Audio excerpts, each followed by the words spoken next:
to the political news, which we're going to focus on this morning. In the studio this morning, Vermont's independent Senator Bernard Sanders; in Albuquerque, New Mexico, Governor Bill Richardson; in Harrisburg, Pennsylvania, Governor Ed Rendell.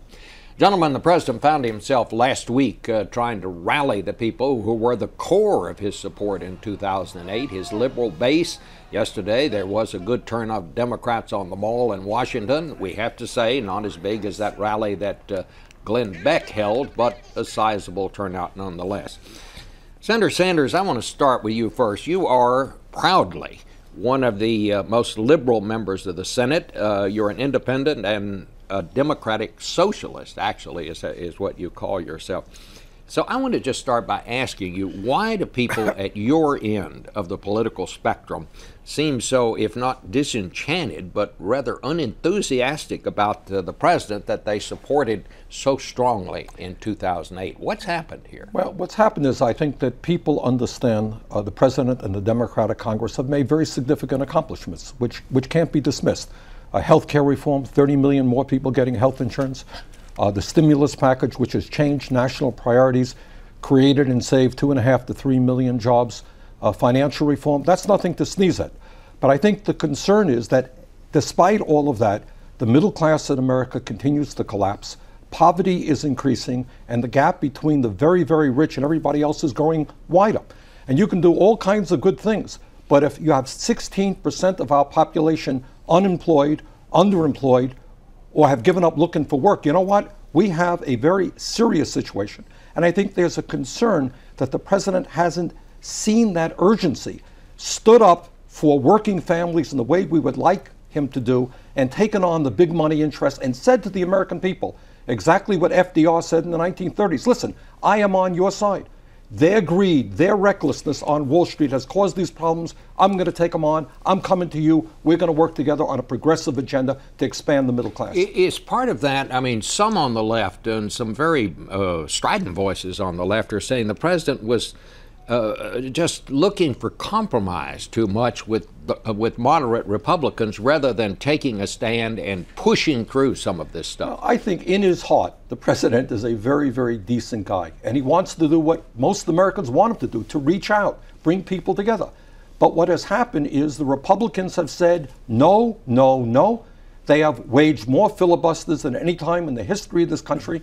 They have been the party of no and obstructionism. And at some point, what the president has got to understand, they do not want America to succeed. They're into politics. His job is to rally the American people, as he did in Wisconsin, and say, we are going to create the jobs that we desperately need in this country. We are going to take on Wall Street. We are going to save Social Security. We are going to do something about the gap between the very rich and everybody else. Now, I must interrupt you and say that's a strong statement to say. I mean, yes, the Republicans are against the president's policies, but is it really fair to say they don't want America to succeed? Yeah. I would say that given the choice between regaining power or obstructing the initiatives that create jobs that protect the American people, yes, I think gaining power is their major initiative. I'm on the floor of the Senate, Bob, and I got to tell you, every single day it's 60 votes to pass legislation. That is unprecedented in American history. All right, let me go to Governor Richardson. Governor, you're watching all this from out there in New Mexico. You heard the vice president last week tell the left it's time to stop whining and to kind of get on the team and get on board here. How serious is this disaffection? Are liberals going to stay home? Well, it's important that liberals, conservatives, moderates in the Democratic Party basically stop complaining and realize that we have a month to go. We've had some gains in the last month since Labor Day, but this is when voters are paying attention. And the first step we need to take is energize the Democratic base. And there's nobody better than the president and the vice president to go after that base of young people, of minorities, of independents that got the president elected. He's the best person to do that. But all Democrats, if there's one message that I want to send, is that we should stop firing at each other. We've got enough people, the Republicans, firing at us already. So we don't need these divisions in the party. But what I would do, Bob, is stop talking about bills in Congress, financial overhaul, health care reform, bailouts. Start talking about creating jobs and housing and making the American people recognize that we need to make investments in sagging industries and renewable energy and manufacturing, jobs, workforce development. Connect with voters emotionally. Well, but more than anything, Bob, we have got to come together and realize that we can't go back to those Republican policies of a horrendous economy and huge deficits. Well, let me just ask you this. What is it, do you think, that the president did wrong here? Well, I believe that he has tackled the major issues. He has tackled the fact that we were heading into a depression, and he avoided. He's restored our standing internationally.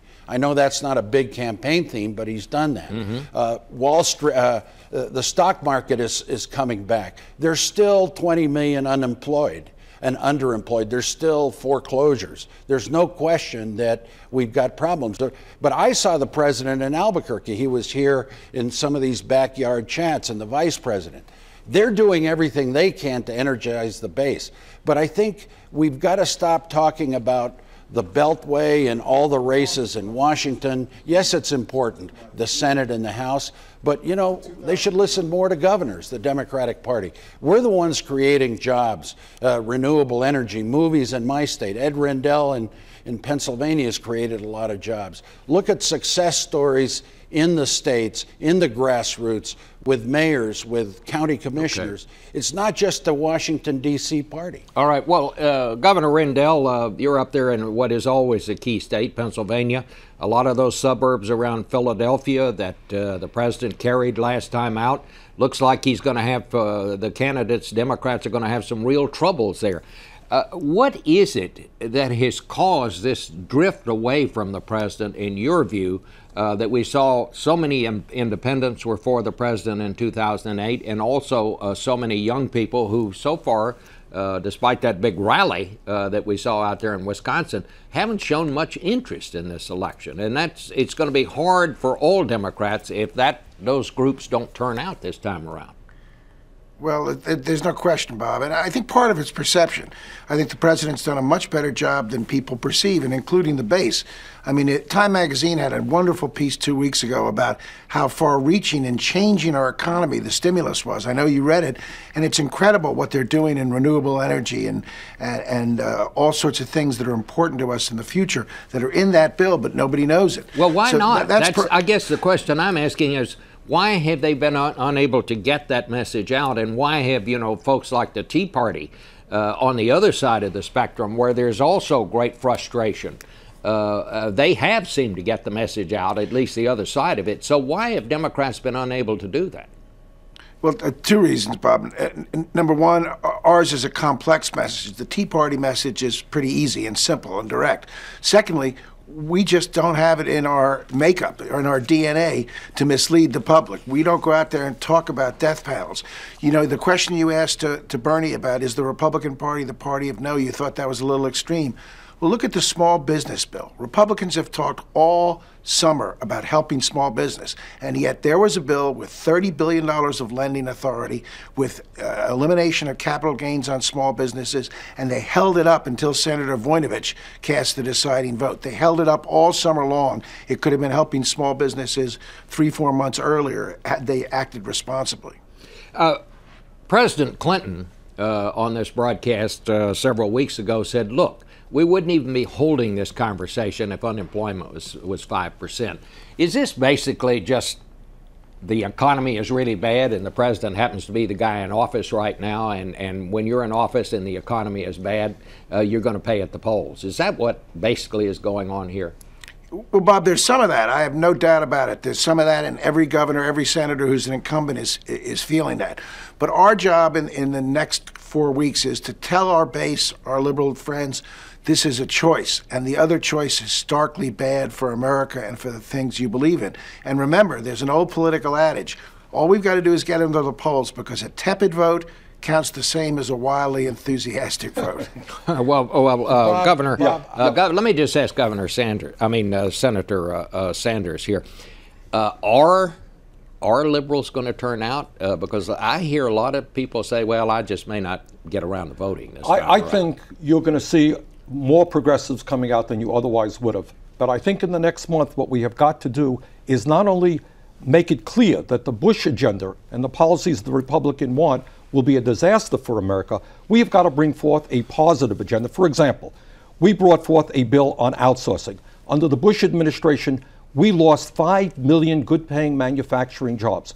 Companies are throwing American workers out on the street to move into China. People are going nuts about this. We have got to stand up bold and say, corporate America has got to reinvest in America. In terms of tax breaks for billionaires, when the top 1% earns 23% of all income in America, they don't need tax breaks. As Ed Rendell said, we have to invest in infrastructure, transforming our energy system, Social Security. We have got to stand up and say, no privatization, no cuts in Social Security, differentiate ourselves from the Republicans. Bill Richardson, you were trying to get into the conversation there.